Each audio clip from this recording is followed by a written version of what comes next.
This evening, I'm going to be talking about my experiences as a leader, having served in leadership roles in Toastmasters.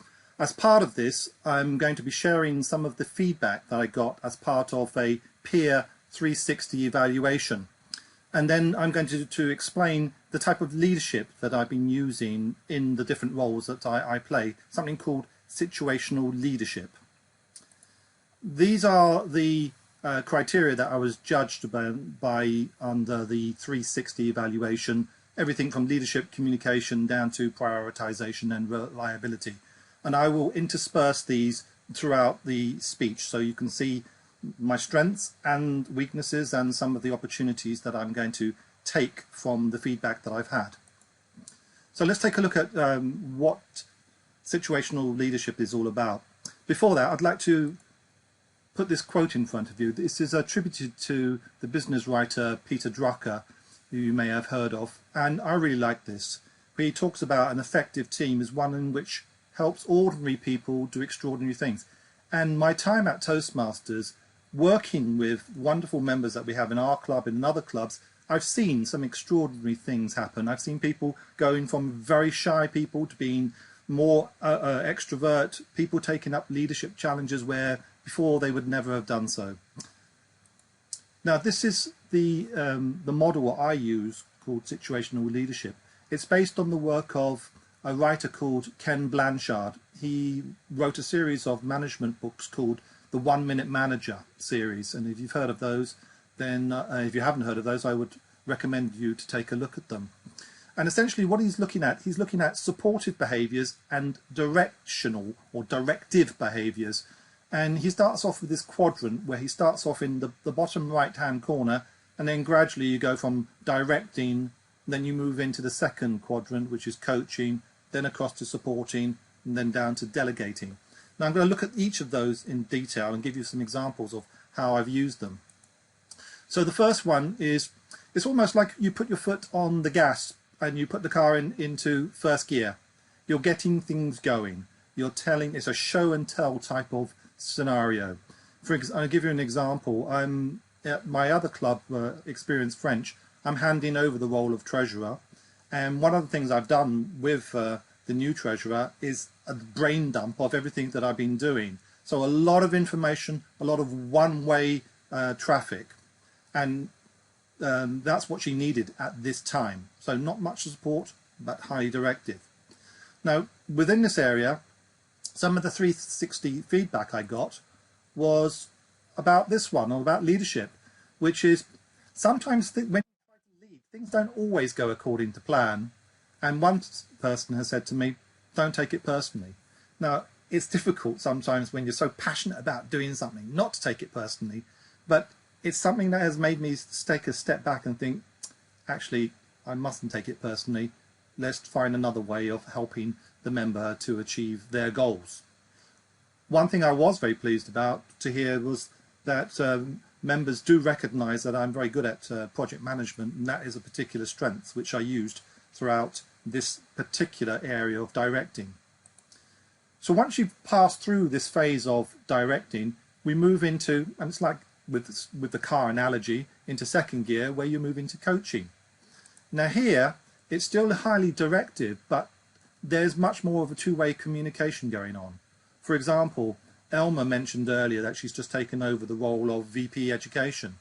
Well, Rory and I have been working with her, and after we did the directing and did a big brain dump on her, we've now taken on the role where we're helping Elma, because we realise that there is an awful lot of information that she's been given, but she needs now to take time to take a look at that, and for her to ask us questions. So it's a two-way approach that we've been taking here.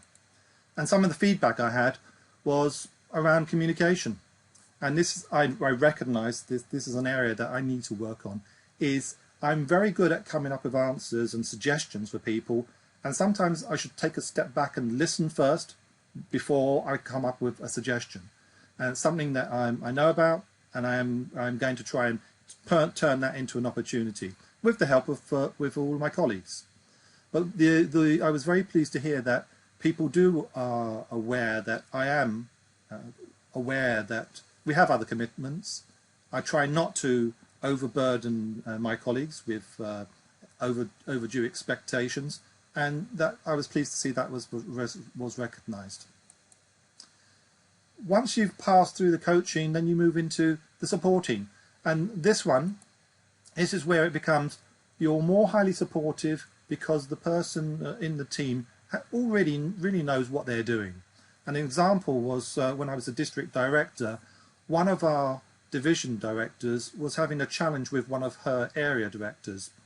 So we discussed it, we looked at all the pros and cons of the issues, and then I asked her, do you believe that this is a situation worth rescuing? And she said, yes. So I said, whatever you want to do, I will support you. Because my job there was not to tell her what to do. She already knew what to do. She just needed some forward conversation with me, knowing that I was there to help and support whatever she did. And she did a brilliant job. Some of the feedback I had from the 360 was around problem solving. I've been told I'm pretty good at problem solving, but someone challenged me to say, well, you're good, but how about thinking outside of your box, pushing yourself, go and find that comfort zone and go beyond it. So that's one of the things I will be taking as an opportunity to look back to see how could I actually do that.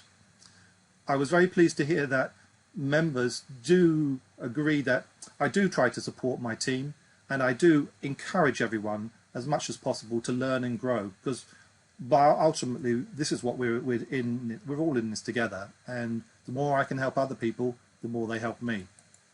This leads me to the final area, which is the delegating one.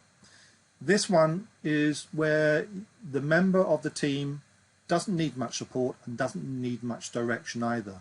An example again from my time as a district director was in the team. The program quality director, Andy Hammond, we discussed at the beginning what it was that he was going to try and achieve, and he told me exactly what he wanted to do. We monitored the situation, but ultimately I knew that as soon as the role had been given to him, he knew what he had to do, and that's how it turned out. And we had a very successful year, and he had a very successful year. The feedback I got was something quite interesting. I am very concerned, and I try to help everyone, but sometimes I come up with a solution far too quickly, and that sometimes is perceived as that I'm not showing enough concern.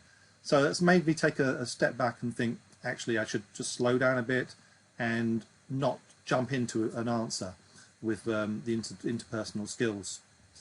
What is being recognised was that I am highly motivated, and I am always looking to see how we can improve Toastmasters going forward. So that's the quadrant here.